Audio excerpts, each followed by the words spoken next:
ಬೆಂಗಳೂರಲ್ಲಿ ಮನೆ ಬಾಡಿಗೆ ನೀಡುವ ಮುನ್ನ ಬಹಳ ಎಚ್ಚರವಾಗಿರಬೇಕಾಗುತ್ತೆ.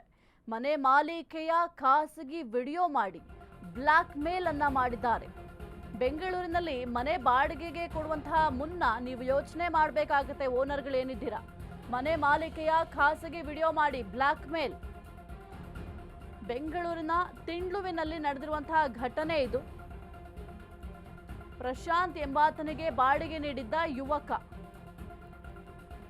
ದೂರುದಾರನ ತಾಯಿಯ ಖಾಸಗಿ ವಿಡಿಯೋ ಸೆರೆ. ಮನೆ ಓನರ್ಗೆ ಬ್ಲಾಕ್ ಮೇಲ್ ಮಾಡ್ತಾ ಇದ್ದ ಯುವಕ, ದೂರುದಾರನಿಗೆ ಯುವಕನ ಗ್ಯಾಂಗ್ನಿಂದ ಕಿರುಕುಳ, ಡ್ರಗ್ ಪೆಡ್ಲಿಂಗ್ ಮತ್ತು ಡ್ರಗ್ಸ್ ಸೇವನೆ ಮಾಡುವಂತೆ ಒತ್ತಾಯ. ಧೀರಜ್, ಆರ್ಯನ್ ಇಬ್ಬರು ಯುವಕರಿಂದ ದೌರ್ಜನ್ಯ ಎಸಗಲಾಗಿದೆ. ದೂರು ನೀಡಿದ್ರೆ ಹಲ್ಲೆ ನಡೆಸೋದಾಗಿ ಯುವಕನಿಗೆ ಬೆದರಿಕೆಯನ್ನ ಹಾಕಿದ್ದಾರೆ. ಬೆಂಗಳೂರಲ್ಲಿ ನೀವೇನಾದರೂ ಮನೆ ಬಾಡಿಗೆಗೆ ಕೊಡಬೇಕು ಅಂತಂದರೆ ಬಹಳ ಯೋಚನೆ ಮಾಡಬೇಕಾಗುತ್ತೆ. ಯಾವ ಪರಿಸ್ಥಿತಿಯಲ್ಲಿ ಇದೆ ಅಂತಂದರೆ ಅವರ ಹಿನ್ನೆಲೆ ಮುನ್ನೆಲೆ ಎಲ್ಲ ಕೂಡ ವಿಚಾರಿಸಬೇಕಾಗುತ್ತೆ. ವಿಚಾರಿಸದೆ ನೀವು ಯಾರಿಗಾದರೂ ಮನೆ ಬಾಡಿಗೆಗೆ ಕೊಟ್ಟರೆ ನೀವೇ ತೊಂದರೆಯನ್ನು ಎದುರಿಸಬೇಕಾಗುತ್ತೆ. ಇಲ್ಲೂ ಕೂಡ ಅದೇ ರೀತಿಯ ಒಂದು ಪ್ರಕರಣ ಬೆಳಕಿಗೆ ಬಂದಿದೆ. ಮನೆ ಬಾಡಿಗೆಗೆ ಅಂತ ಕೇಳಿದ್ದಾರೆ, ಮನೆ ಬಾಡಿಗೆಗೆ ಕೊಟ್ಟಿದ್ದಾರೆ. ಆ ಯುವಕ ಏನಿದ್ದ ಮನೆ ಬಾಡಿಗೆ ಕೊಟ್ಟಿದ್ನಲ್ಲ, ಆ ಯುವಕನ ತಾಯಿಯ ವಿಡಿಯೋವನ್ನು ಮನೆ ಬಾಡಿಗೆದಾರ ಮಾಡ್ಕೊಂಡು ಬ್ಲಾಕ್ ಮೇಲ್ ಮಾಡ್ತಾ ಇದ್ನಂತೆ. ಯಾರಿಗಾದ್ರೂ ಹೇಳಿದ್ರೆ ಹಲ್ಲೆ ಮಾಡೋದಾಗಿ ಬೆದರಿಕೆ ಕೂಡ ಹಾಕಿದ್ರಂತೆ. ದೂರುದಾರನ ತಾಯಿಯ ಖಾಸಗಿ ವಿಡಿಯೋವನ್ನ ಸೆರೆ ಮಾಡಿಟ್ಕೊಂಡಿದ್ರಂತೆ. ಮನೆ ಓನರ್ಗೆ ಬ್ಲಾಕ್ ಮೇಲ್ ಅನ್ನು ಕೂಡ ಯುವಕ ಮಾಡ್ತಾ ಇದ್ದ ಅಂತ ಕೂಡ ಸದ್ಯಕ್ಕೆ ದೂರಿನಲ್ಲಿ ತಿಳಿಸಲಾಗಿದೆ.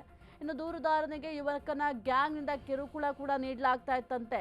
ಡ್ರಗ್ ಪೆಡ್ಲಿಂಗ್ ಮತ್ತು ಡ್ರಗ್ಸ್ ಸೇವನೆ ಮಾಡುವಂತೆ ಕೂಡ ಒತ್ತಾಯವನ್ನ ಮಾಡ್ತಾ ಇದ್ರಂತೆ. ಧೀರಜ್, ಆರ್ಯನ್ ಇಬ್ಬರು ಯುವಕರಿಂದ ಈ ಒಂದು ದೌರ್ಜನ್ಯವನ್ನು ಎಸಗಲಾಗಿದೆ ಎಂಬ ಆರೋಪ ಕೂಡ ಸದ್ಯಕ್ಕೆ ಕೇಳಿ ಬಂದಿದೆ.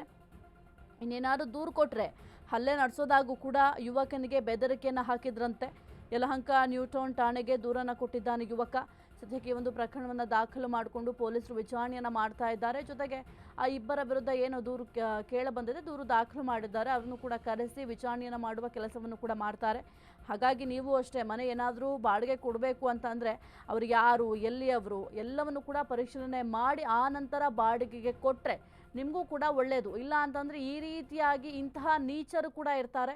ಹಾಗಾಗಿ ಬಹಳ ಹುಷಾರಾಗಿ ಇರಬೇಕಾಗತ್ತೆ. ಇಂತಹ ನೀಚರಿಂದ ನೀವು ಹುಷಾರಾಗಿರಬೇಕಾಗತ್ತೆ. ಇಲ್ಲ ಅಂತಂದರೆ ನಿಮಗೆ ತೊಂದರೆ ಆಗುತ್ತೆ. ಇಲ್ಲೂ ಕೂಡ ಅದೇ ರೀತಿಯ ಒಂದು ಪ್ರಕರಣ ಆಗಿದೆ. ಮನೆ ಬಾಡಿಗೆ ಕೇಳಿದರೆ ಮನೆ ಬಾಡಿಗೆ ಕೊಟ್ಟಿದ್ದಾರೆ.